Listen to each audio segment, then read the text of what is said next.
Hello everyone, it's Jeff Rich here and welcome to the next in my series of 100 books to read before you die, before it's too late, or if you just want to really enjoy and appreciate world literature. And in this group of 10 from my list of 100 books to read at jeffrich.substack.com, I'm looking at some absolutely fabulous books from Japan, from Russia, from Turkey, Austria, and there's a couple of books actually from Russia as well. Okay, so let's begin first off with The Narrow Road to the Deep North. Now, when I produced my list on a Substack at jeffrich.substack.com, do head over there and you can read the full list there and all my guides and slow reads as well. When I first produced the list, quite a lot of people thought I'd got the name of this author wrong because they thought of The Narrow Road to the Deep North, the recent novel by the Australian author Richard Flanagan. But indeed, I was referring to the book that Richard Flanagan was also referring to, which is the great sort of travel essay group of poems, group of haiku written by the Japanese master poet of haiku, Matsuo Basho. Now, Matsuo Basho lived between 1644 and 1694, and he was a master of the haiku. You have, if you've read many haiku, you have probably almost certainly read his. There's one about a frog jumping into a pond and going plop as a sense of the awareness of the current moment. And the narrow road to... So he's a really foundational figure in Japanese literature and is, a writer of Zen Buddhism. In fact, when I was in Japan last year, there's a place that's actually referred to in this book, The Narrow Road to the Deep North, the House of the Fallen Persimmons, just outside, on the outskirts of Kyoto, which you can actually visit. And I highly recommend that you do. So the book was written in 1689 and records Basho's poetic language, his trip through remote, then quite remote northern Japan into the mountains, capturing the natural world and but also interspersing reflections on Buddhist philosophy, reflections on the world around him, his friends, and also his poetic practice. He set off at the age of 45, believing he might never return, and the age of 45, is getting on back in the 1600s. He spent 6 months walking, and there is that wonderful sort of Buddhist sense of detachment, impermanence central to the text. It intersperses poetry and prose with haikus placed amid sort of descriptions of landscapes, some of which you can actually visit today, and temples and historical sites and reflections on his time. And it has a beautiful simplicity, mindfulness, and reflects, I guess, the Zen philosophy. His book has inspired generations of Japanese poets and travel writers, and is a very important aspect of Japanese culture. And indeed, many people follow his footsteps today when they travel to Japan. And as I said, it was the title was, stolen, as good writers do, by Richard Flanagan in his 2013 novel of the same name. Absolutely wonderful book. Not strictly speaking a novel, but the novel is a particular form that is also very versatile, and in a way, Basho's integration of poetry, prose, and travel writing, philosophy, social observation, comic observation as well. There's parts of the book that are really quite funny that is not dissimilar to the mixed genre nature of the novel. My second book is by Alexander Pushkin, the great writer, Russian writer. Pushkin is our everything, Russians say. And the book, which is like a novella, a short story, maybe, The Queen of Spades. Written in 1833, this novella explores greed, chance, and the supernatural against the backdrop of late 18th, early 19th century Russia, aristocratic Russia. The central character, Herman, seeks a gambling secret from an old countess, leading to her death and his subsequent madness. And the plot draws on historical legend. Princess Natalia Golitsina allegedly possessed a secret for winning cards, inspiring Pushkin's tale. It is a story about a gambler. Pushkin, as most aristocratic Russians in the early 19th century was a bit of a gambler. He famously gambled with his own life by fighting a duel which he lost and then died in. The story's tight structure and mix of realism and fantasy influenced later Russian writers. You could almost think of what's that American writer, Edgar Allan Poe, and stories like his stories as well, The Fall of the House of Usher and that sort of thing, mixing those elements.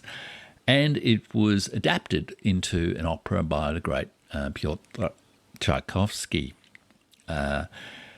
And it also illustrates or dramatises some of the anxieties of the era around unpredictability, moral decay, and the lure of easy fortune. But it has profound psychological insight. Now, I think this is one thing. I mean, Pushkin is famous, I guess, as a poet, but to really appreciate Pushkin, you need to understand that he wrote in multiple forms, including, plays, novels, short stories, and historical novels as well.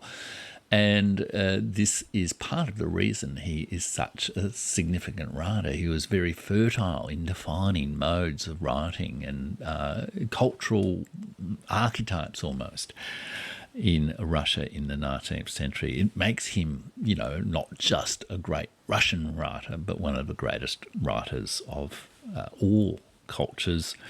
And it's partly his psychological insight, his humanity, even though he was a bit of a,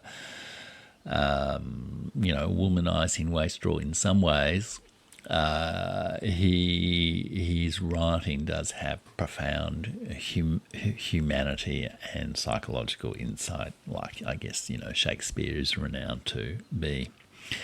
And it's another novel by Pushkin that I'm identifying as my third book here.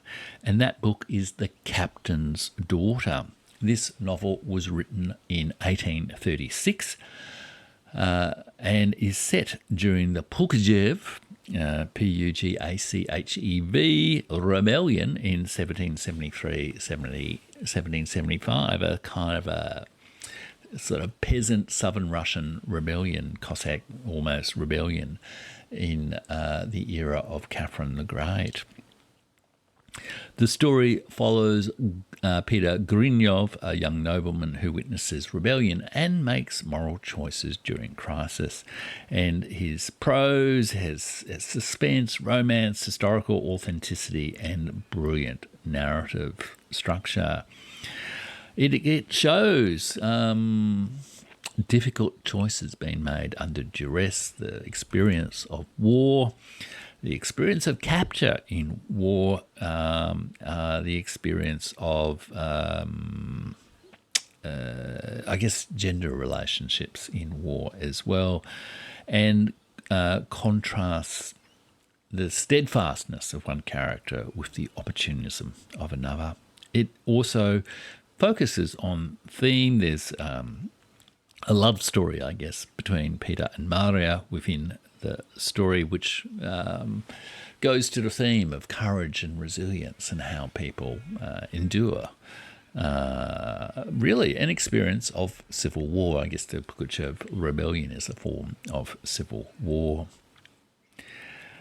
And it's also, I guess, one of the early historical novels. What was the Scottish guy, the one who wrote Waverley? His name has sort of gone out of my mind just temporarily. He wrote in the early 19th century as well, similar sort of period, and a much more significant. This is a very, very significant event in Russian history, like a big internal rebellion. And it is one of the great sort of early Russian novels, really, in 1836. And let's give a third work by Pushkin here.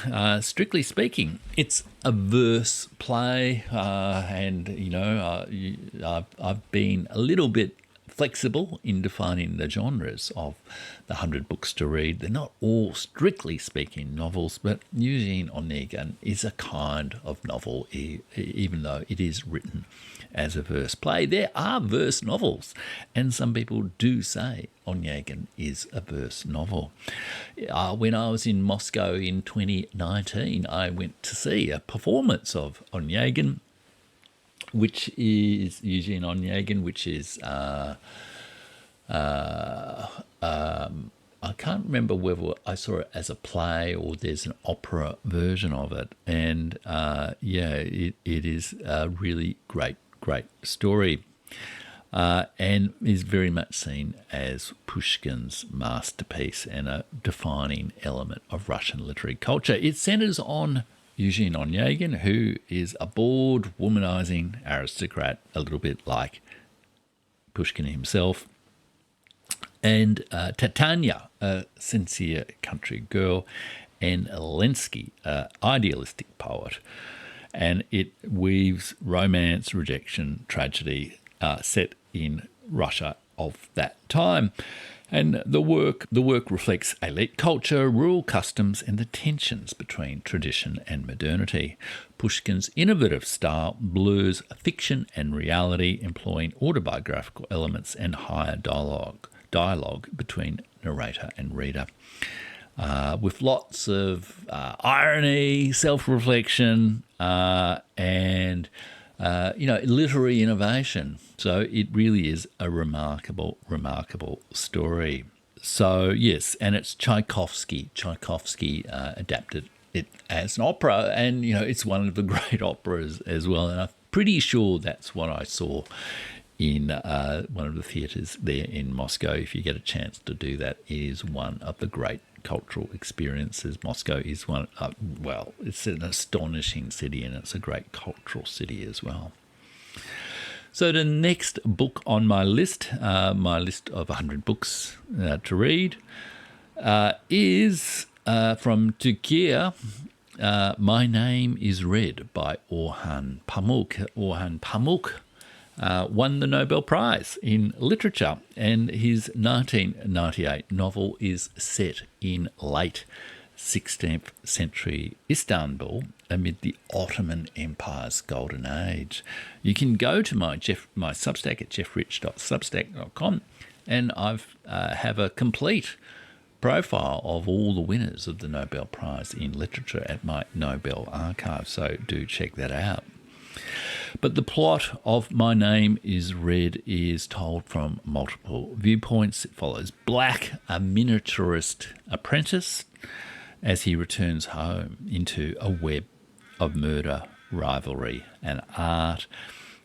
Themes include the clash between the Islamic iconographic traditions and Western artistic influences as court artists face cultural transformation. And I think it's important to emphasise here that there were sort of limitations on the depiction of human figures and things like that within Islamic art. And I guess we, over the last 80 years, with American dominance of the world and all the wars in the Middle East, there has been a tendency to think of Islam as Southwest Asia, as the Middle East. But for really, well, up until 1914, really, a very large part of Eastern Europe was controlled by the Ottoman Empire. You know, at different times, Greece was, Romania was, Bulgaria was, the Balkans. The Ottomans fought all the way to Vienna at some point and laid siege to Vienna for quite some time. And so Ottoman Europe, the Ottoman Empire is also a European empire, and there was complex and intricate mutual influences between them. I talk about this a little bit in the context of the novel The Books of Jacob by Olga Tokarczuk, which also demonstrates this sort of mingling of Ottoman and Christian, Jewish cultures within Eastern Europe, Southeastern Europe. That's one of the things I do over at my Substack, a slow read of Olga Tokarczuk. So do head over there, become a paid subscriber, and you'll get the full access to the whole slow read of, one of, I would say, the greatest historical novel of the 21st century, Olga Tokarczuk's The Books of Jacob. But back to My Name is Read by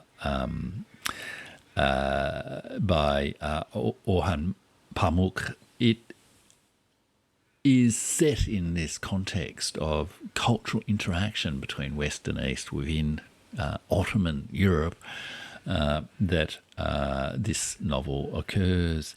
So there's a lot of reflection on Ottoman history and its ideas about faith, identity, and existential uncertainty.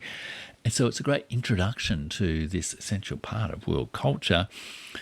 And it focuses on an investigation into a murder that becomes an exploration, allegorically, of art, power, and religious orthodoxy. And it has a brilliant beginning where it is the narration is by the murder victim speaking from as I am dead and I'm speaking to you.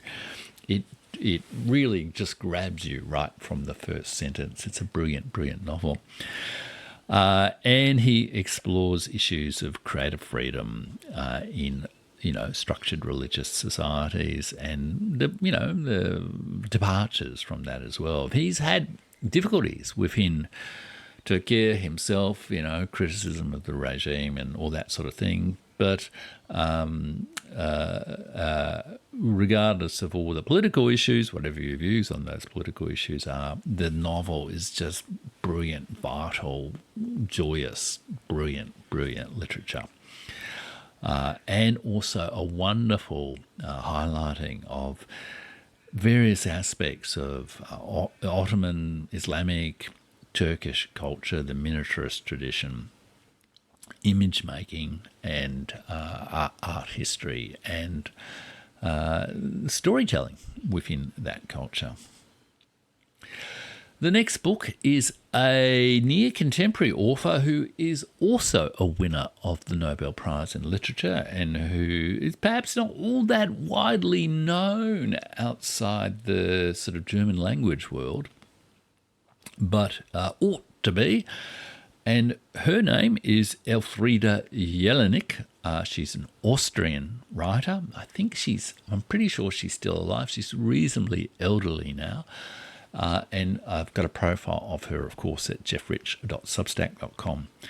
And the masterpiece of hers that has relatively recently, in the last couple of years, been translated from German into English is The Children of the Dead. And that's why I've included it in 100 books. This novel is astonishing, and here we're talking, like a I don't want to use the word experimental, but, it uses all the literary devices that are available to a writer from in the, 21st century. It interrogates Austria's Holocaust memory and historical repression, a very important issue there, and explores the country's post-war traumas. She is a fierce critic of various aspects of Austrian history. Of course, Kurt Waldheim became president of Austria at some point, after being Secretary General of the United Nations, and I think after his role as a SS officer in, Croatia, and the terrible events there had been revealed. The story is set in a hotel in the mountains, which becomes an allegory for national consciousness and historical reckoning. It's a kind of horror story in some ways, and its structure is sprawling, deliberately incoherent. That's what I'm talking about, with the sort of ghosts of the past, this haunted persistence of the past. She links the weight of death and everyday banality, suggesting that historical horrors erupt through seemingly innocuous places. The children of the dead symbolise a haunted landscape. It's almost like a zombie story in a way, as ghosts and the undead rise to confront the living. And it's noted for its violent satire, linguistic play, and moral seriousness, attacking Austrian silence during the Nazi era. Her prose style really pushes the limits and is brilliant, and actually a real, challenge and joy to read. But it does demand that you confront uncomfortable facts about memory and complicity in crimes and human evil, if you like, although evil is not a term I particularly like. And let's face it, this is a book we all should read at these times, about events in many places around the world. And I think it is very significant in the sort of German language tradition of coming to terms with the events of the Holocaust, the events of World War II as well, because it wasn't just the Holocaust. There was more than just the Holocaust in terms of the killing in World War II, and I think it is a truly wonderful book. Okay, my next book is by another winner of the Nobel Prize in Literature. I did try to reflect as many Nobel Prize winners in this list as I could, because, you can have just my opinion on great books, but I guess winning a Nobel Prize is a reasonable criteria for a book, and perhaps a better criteria than just its popularity on Amazon or Goodreads or something like that. But the next book is by the South African and now Australian citizen J.M. Coetzee, and it's the book Waiting for the Barbarians. Coetzee won the Nobel Prize. He is a South African writer and literary academic. And Waiting for the Barbarians was published in 1980. And Many people regard it as a landmark in 20th century literature. The story centres on a magistrate of an unnamed empire's frontier settlement who becomes gradually overwhelmed by the violence and paranoia of imperial rule. Sound familiar? Anyone? Goetze uses an ambiguous ahistorical setting to critique systems of power in colonial oppression, echoing South Africa's apartheid era and indeed the American Empire, while remaining universally relevant. It includes ethics, themes about the ethics of complicity, a bit like Jelinek, the dehumanisation of the so-called barbarians, a ongoing theme that we see, the loss of innocence and the psychological toll of living within imperial and colonial violence. The magistrate's troubled relationship with a tortured barbarian woman exposes deeper questions about empathy, guilt, and the moral ambiguities of resistance. And the book uses allegory, resistance, allegory, symbolism, intertextual references, including to Joseph Conrad's Heart of Darkness. There's a great poem, I think, by the Greek poet Cavaphy, which is on the same theme of waiting for the barbarians. And, more broadly, it's a common theme within the Western literary tradition. The Western literary tradition, as indeed the Chinese literary tradition, is rather fond of the concept of barbarians. It's a really profound book of critique of empire, colonialism,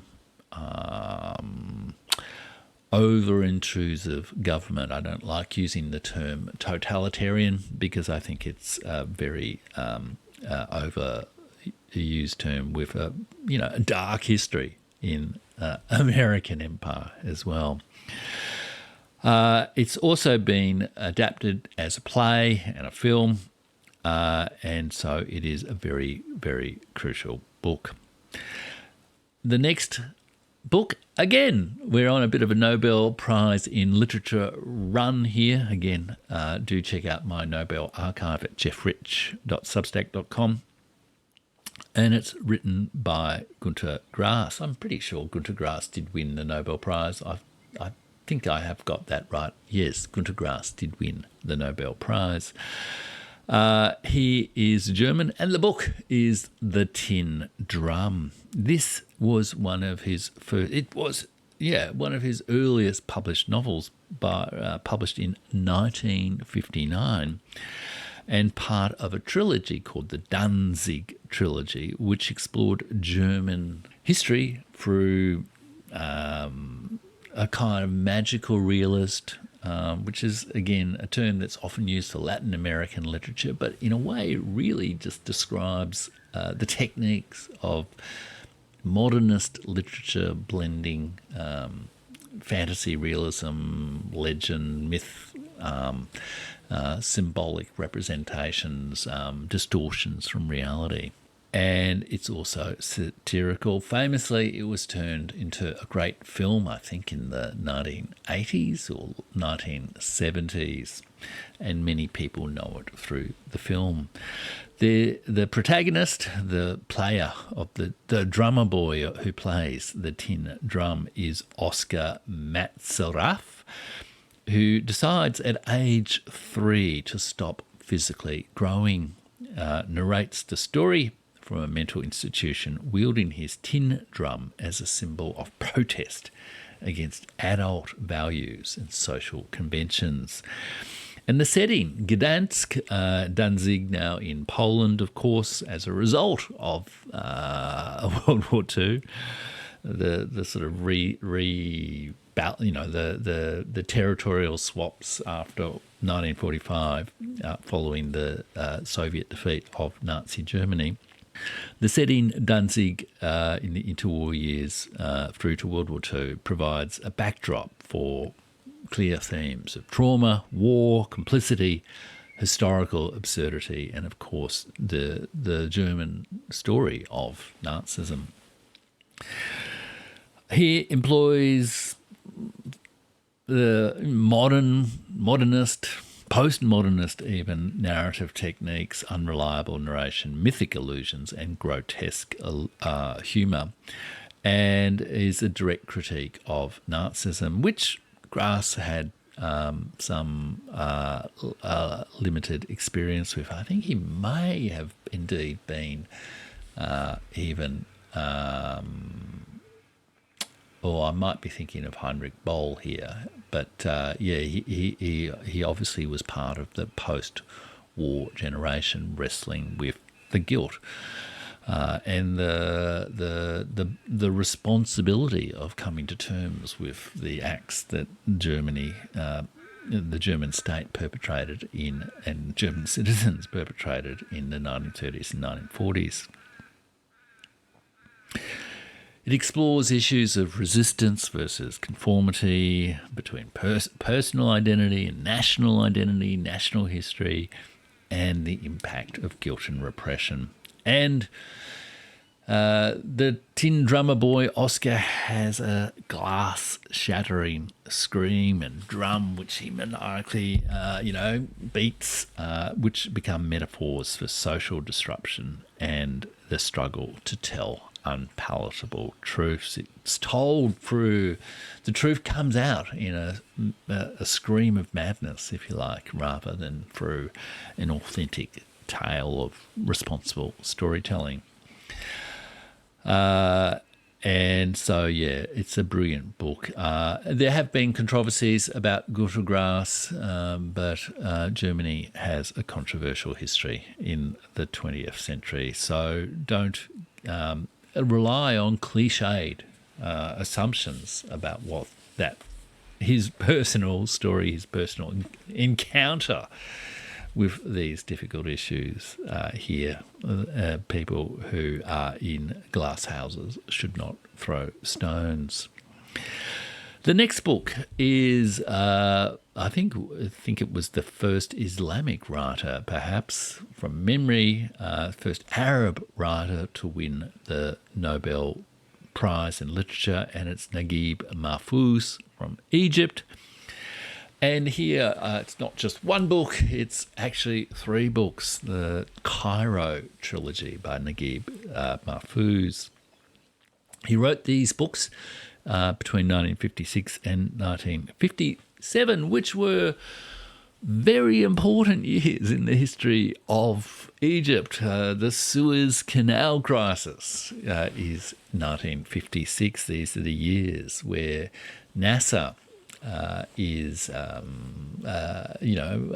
forming a sort of more effective nationalist, Arab nationalist, even a pan-Arab identity in the 1950s, and resisting British imperialism and American imperialism in the 1950s.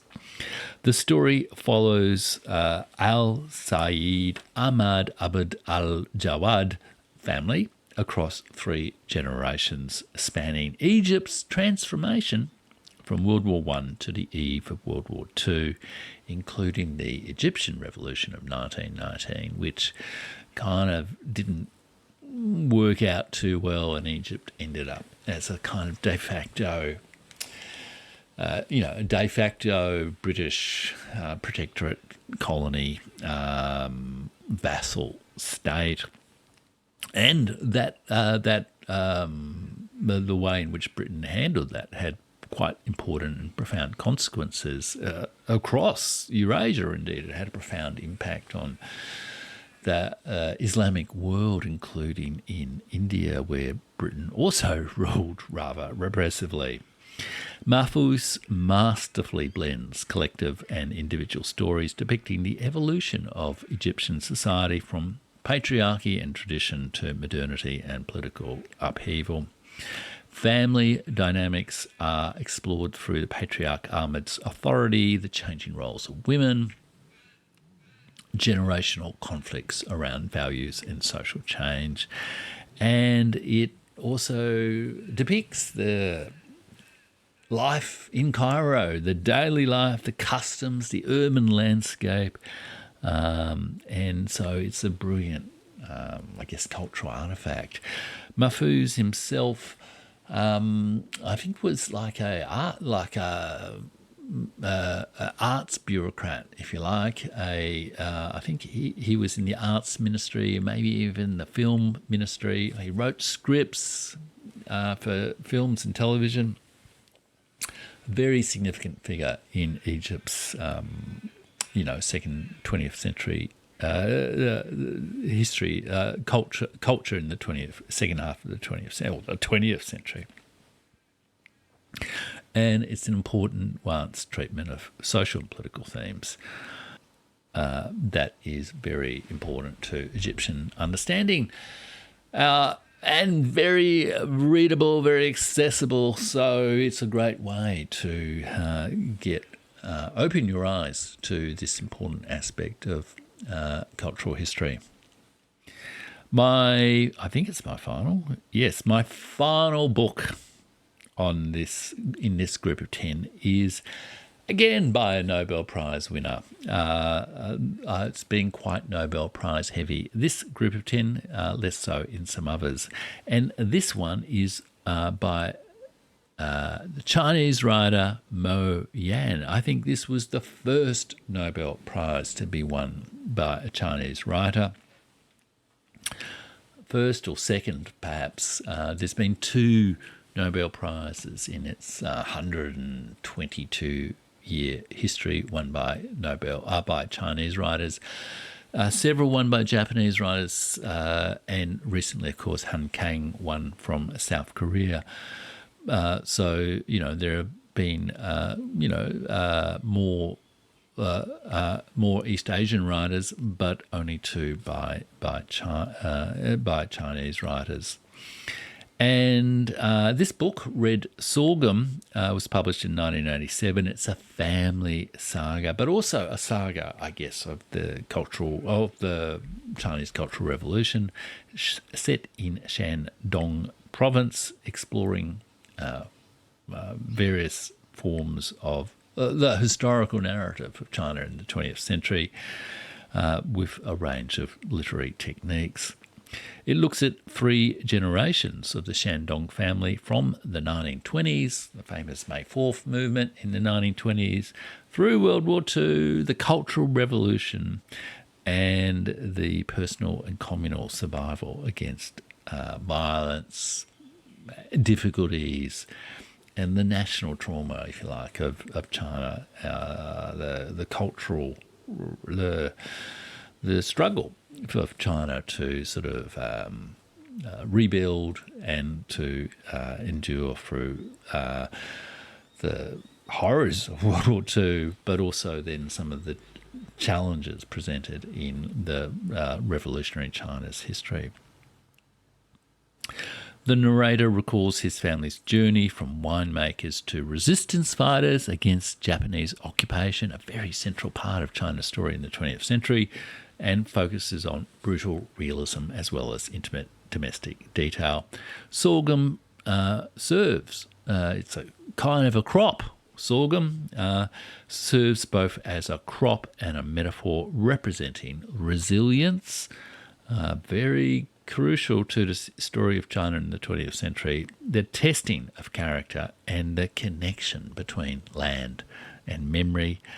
And it includes characters like Commander Yu and Grandma Dai Fenglian, who are rendered with complex morality capable of both cruelty and tenderness. And, well, there has been a lot of cruelty in China's 20th century, but that has been the case perhaps for most countries' history, really, hasn't it? Red Sorghum, I think, is also significant because Mo Yan, the other winner of the Nobel Prize for Literature, was more of a Chinese, a critic of China's regime who was living in exile in Paris. Mo Yan remained in China, so it was seen more as the first time the Nobel Committee had chosen to honour a writer within a different political regime within China. rather than, I guess, support a pro-Western Chinese writer. So that's my list of books. I'll be back next week with another 10. Thanks so much for listening. Do share and like this video. It helps build the channel. And do head over to jeffrich.substack.com where you can read my full list of 100 books to read. You can do my slow read of Olga Tokarczuk's Books of Jacob. You can do my introduction to the great Indian epic, the Mahabharata. And I'll have more on that on the Literature channel soon. Thanks so much for watching. And do also head over to the Burning Archive YouTube channel where I talk about the broader issues of culture, history, or not broader issues, the historical, geopolitical, world history dimensions of the issues that I like to talk about. This is my channel that focuses more on literature. And I'm so glad that you've been able to join me here. Do share it with some others, and I'll see you again soon.